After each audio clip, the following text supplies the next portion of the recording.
What's going on, YouTube? Claic Yuzolt back again with another Last Cloudia video, and today is a big day for me. It's my first ever banner review when it comes to Last Cloudia. So we have two new things coming out. We have an SSR Ark and Archangel Smile, and then we have the new unit in Lukiel. I hope I'm saying that right. I'm gonna do my best to break it down for you guys and tell you guys what each thing makes them good, makes them bad, and why you should be pulling for them or maybe saving all them gems up for something else. So let's get into it.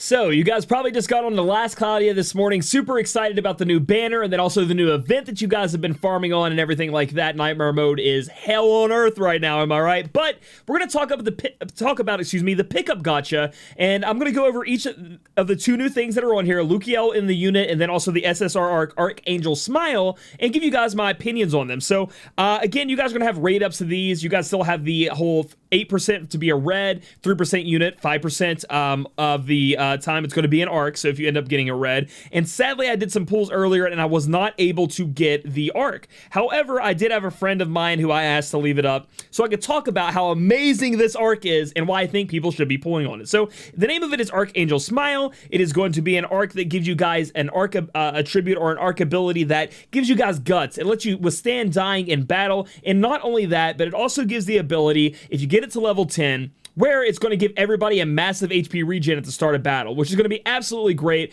We also get a little bit of an ability on there if you're a knight or spirit only. It's going to reduce physical damage taken by 20%. So, right out the gate, the Ark is fantastic for its ability, period. It gets up to a 50% chance for you to resist a fatal blow to die, and then also giving you guys HP regen on your entire team is amazing, right? That's going to help your team survive a lot of these fights and take a little bit of, strain that would be on your healer. Next up, we're just going to talk about the amazing abilities that it has. So first off, level 1, you just get Galaxy, which is a really strong AoE light attack. Now, there is an SR Ark out there you guys can get Galaxy on at level 5. This is going to reduce the time you need to get that. Plus, you know, it's just really good to have because the light attribute, it really isn't, it's somewhat rare in my opinion, unless you get it from that Ark or this one, or the unit has it passively like the unit we'll talk about today.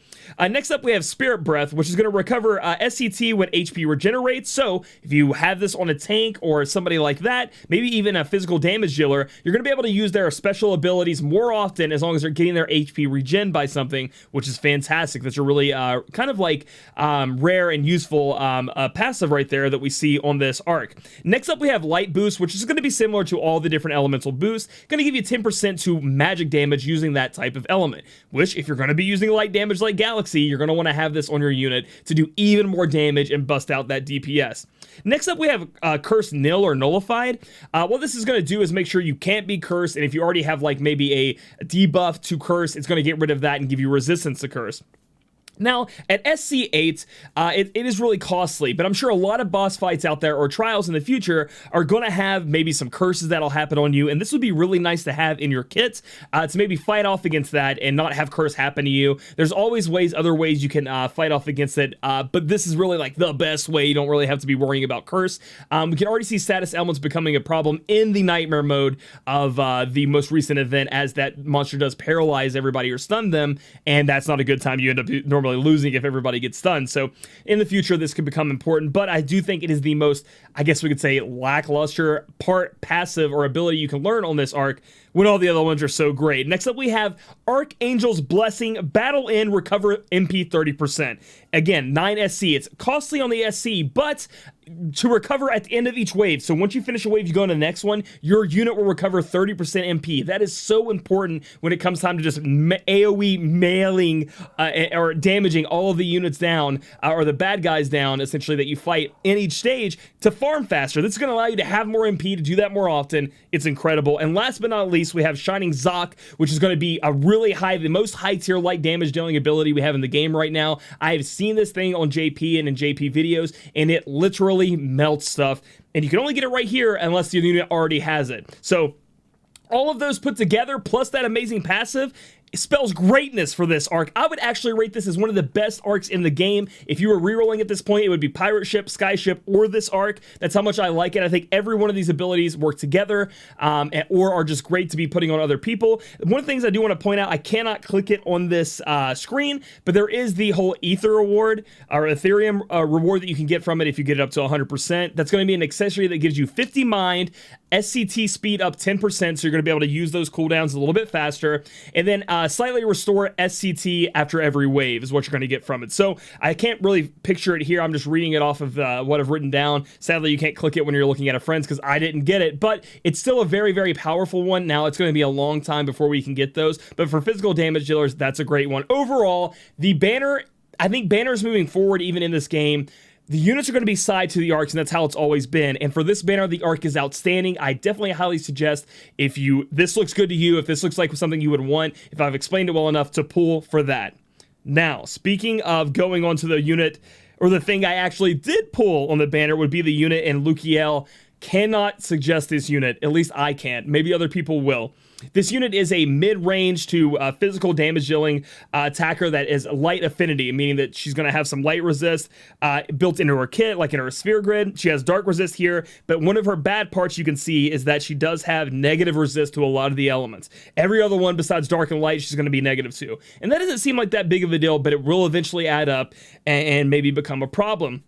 Now, her two passives, because every unit has two passives, you know, if you go to this trait, once you unlock it, that she has, is one of them is she reduces the MP cost of magic spells, because again, she is going to be casting those magic spells. She's going to learn that light magic spells. She's going to learn them in her unlock abilities. Her next one is going to be when she takes magic damage, it reduces her SCT timer, so she can be spamming her abilities a little bit more. The three abilities she does get, she does have some light attached to them, so if the enemy is weak to light, she's going to be able to do a little bit more damage, and she does have some range with it, which does help her out a little bit there. Her ultimate is very niche, but also pretty good in my opinion. But because it's so niche, it makes it bad, if that makes any sense. I'll tell you what it is. Essentially, she will get rid of all debuffs on your entire team, and she'll take any kind of debuffs or reductions to these status elements, raise them up, and make you resist to all status elements. And that sounds pretty sweet. However, it's very niche, right? Because if you're farming, you're not going to be worrying about status elements. You want something that's going to be doing damage, or healing you by a bunch, or doing some other awesome thing, where this is only going to be useful maybe if you're fighting a boss like the Nightmare one. It's kind of cool how they did that, right? To try to sell the unit that paralyzes everybody. You can get rid of that and move on.